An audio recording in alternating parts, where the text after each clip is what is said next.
चल बे बूढ़े, पैसे निकाल। जिस दिन तू पैसे देना भूल गया उसके बाद मैं तेरा और तेरी दुकान का बुरा हाल कर दूंगा, समझा? इसलिए बगैर मांगे पैसे दे दिया कर। क्यों रे, कल तू कहाँ चला गया था? कल तेरा हफ्ता नहीं मिला।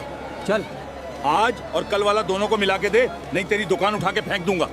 सुबह के लगभग 10 बजे अमीना बाजार दिल्ली की गलियों की भीड़ के बीच राजेश वर्मा अपने 2 सिपाहियों के साथ दुकानों से गैर कानूनी वसूली कर रहा था। उसके चेहरे पर अकड़ थी, चाल में रौब और आवाज में खौफ। वह हर दुकान पर रुकता, पैसे जेब में डालता और आगे बढ़ जाता। कोई बोलने की हिम्मत नहीं करता था। सब उसे वर्मा साहब कहकर झुक जाते थे। लेकिन आज राजेश वर्मा की किस्मत उसके लिए कुछ और ही लिख चुकी थी। सड़क के किनारे ठेले पर एक लड़की सादा सलवार, सूट में बाल पीछे बांधे हुए सामने रखी प्लेट में मोमोज खा रही थी। अरे वाह, मोमोज तो बहुत अच्छे बनाए हैं अंकल जी, मजा आ रहा है। 50 रुपए के पैक कर देना।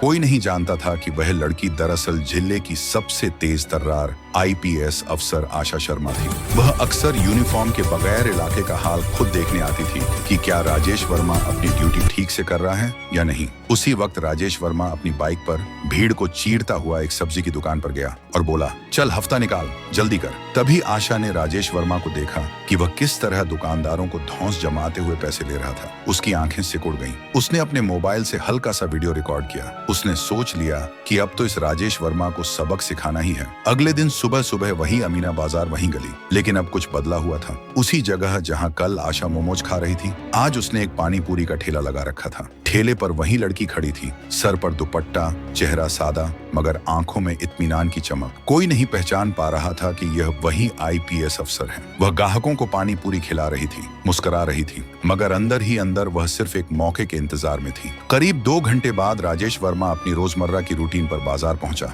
दोनों तरफ सिपाही थे। उसने आते ही एक समोसे वाले को घूरा और बोला, क्या रे, आज फिर लेट हो गया? चल 500 निकाल। समोसे वाले ने कांपते हुए पैसे निकाल दिए। वर्मा आगे बढ़ा और तभी उसकी नजर आशा के ठेले पर पड़ी। वह रुक गया। उसने आशा से मुस्कुराते हुए कहा, अरे नया ठेला लगाया है, चलो अच्छा है, अब तुमसे भी हफ्ता लेना पड़ेगा। आशा ने सर उठाया और हल्के लहजे में कहा, कौन सा हफ्ता साहब? वर्मा ने अकड़ते हुए कहा, जो सब देते हैं वही, वरना ठेला कल से यहाँ नहीं दिखेगा, समझी? आशा ने सीधा उसकी आंखों में देखा और कहा, साहब मैं कोई पैसे नहीं दूंगी। वर्मा हंस पड़ा, ओहो बड़ी तेज जबान है तेरी, लगता अभी नई है। बाजार में ज्यादा चालाकी न दिखा वरना ठेला उलट दूंगा। आशा खामोश रही मगर उसकी निगाहों में चैलेंज था। वर्मा का गुस्सा बढ़ गया। उसने ठेले पर हाथ मारा और बोला, पैसे निकाल। आशा ने फिर इनकार किया।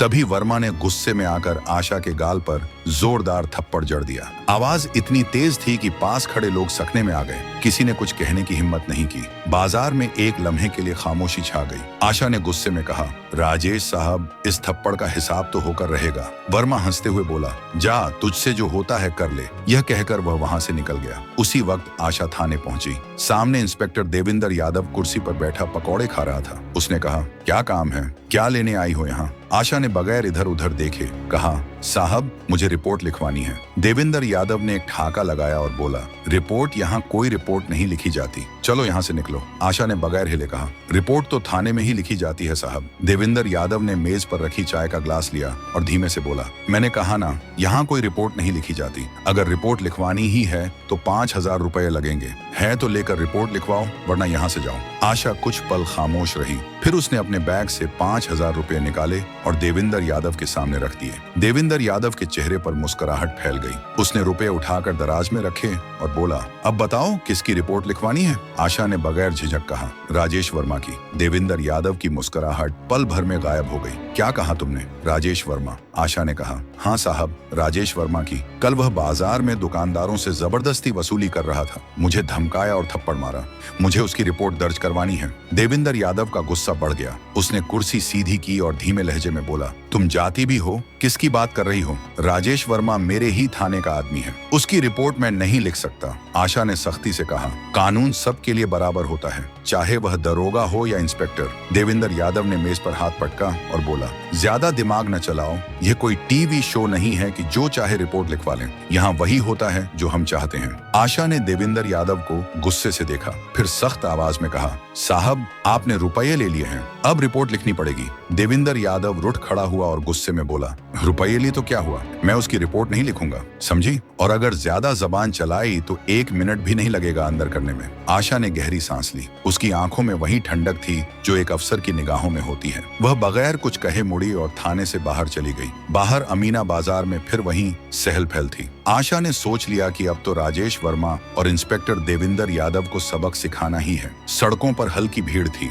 दुकानदार अपनी दुकानें समेट रहे थे और हवा में तले हुए पकौड़ों की खुशबू फैल रही थी। मगर आईपीएस आशा शर्मा के दिल में अब कोई सुकून नहीं था। उसका चेहरा गुस्से और तौहीन से तप रहा था। राजेश वर्मा के थप्पड़ की गूंज अब भी उसके कानों में थी, मगर उसने फैसला कर लिया था कि अब यह मसला यही नहीं रुकेगा। उसी वक्त आशा ने अपने भाई डीएसपी सूरज सिंह को फोन लगाया। आशा के हाथ कुछ कांपे, मगर उसने कॉल कर दी। फोन कुछ सेकंड तक बजा और फिर दूसरी तरफ से भारी आवाज आई। हाँ आशा, सब ठीक है ना? आशा की आवाज धीमी थी मगर मजबूत थी।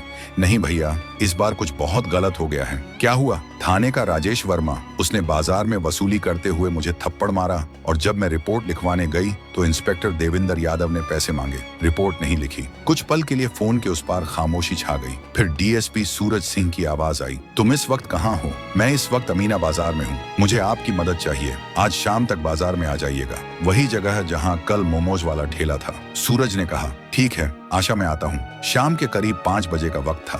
थोड़ी देर में काली गाड़ी आकर रुकी। गाड़ी से डीएसपी सूरज सिंह उतरे। लंबे सीधे कदम और आंखों में गुस्से की लकीरें। भीड़ ने फौरन उन्हें पहचान लिया। सब धीरे धीरे सरगोशियां करने लगे। अरे डीएसपी साहब आ गए। आशा उनके पास आई। डीएसपी जी, यही वह जगह है जहां राजेश वर्मा ने मुझे थप्पड़ मारा था। सूरज ने चारों तरफ नजर दौड़ाई। बाजार के लोगों ने नजरें झुका ली। कोई कुछ न बोला। आशा और सूरज दोनों थाने की तरफ बढ़े। थाने का माहौल हमेशा की तरह ढीला था।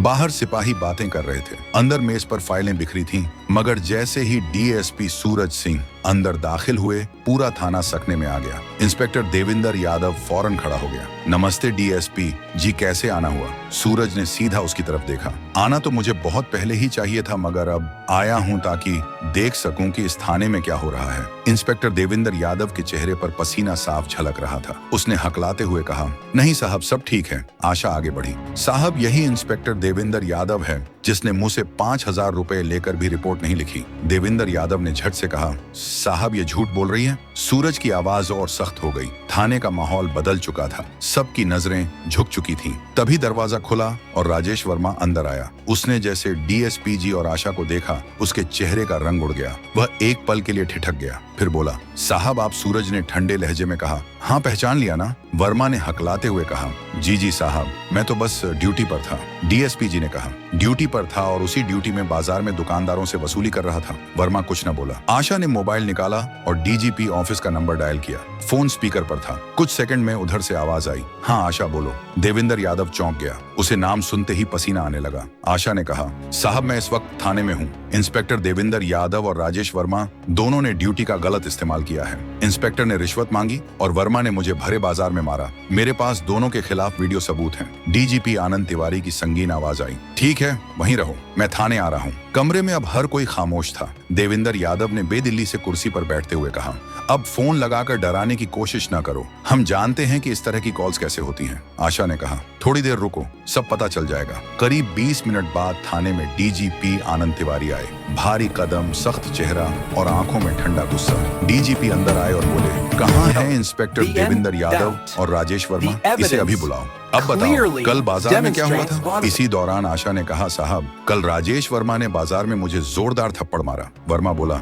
ये झूठ बोल रही है। डीजीपी ने आशा की तरफ देखा। आपके पास कोई सबूत है? आशा ने मोबाइल निकाला और कहा, जी साहब ये वीडियो है। डीजीपी आनंद तिवारी ने कहा, राजेश वर्मा और इंस्पेक्टर देविंदर यादव तुम्हें अभी के अभी मुतल किया जाता है। डीजीपी के हुक्म के फौरन बाद राजेश वर्मा और इंस्पेक्टर देविंदर यादव को थाने से हटा दिया गया और उनका मुतली रस्मी कर दी गई। दोनों अपनी बर्खास्तगी के डर से बौखलाए हुए थे। आईपीएस आशा शर्मा, जो अब तक सादे कपड़ों में थी, अगले दिन यूनिफॉर्म में पुलिस हेडक्वार्टर पहुंची। डीजीपी तिवारी ने उन्हें अपने केबिन में बुलाया। डीजीपी तिवारी ने मेज पर हाथ रखकर संजीदगी से कहा, आशा तुमने बहुत बहादुरी का काम किया है। एक आईपीएस अफसर होने के बावजूद अपनी पहचान छिपाकर तुमने जो सबूत इकट्ठे किए वह काबिल ए तारीफ है। आशा ने विनम्रता से सर झुकाया। शुक्रिया सर, ये मेरी ड्यूटी थी। तुम्हारी निडरना और ईमानदारी को देखते हुए डीजीपी ने मुस्कुराते हुए कहा, मैं तुम्हें अमीना बाजार के इलाके का नया इंचार्ज मुकर्रर करता हूँ। जाओ और इस इलाके की चेहरा बदल दो। आशा की आंखों में एक नई चमक आ गई।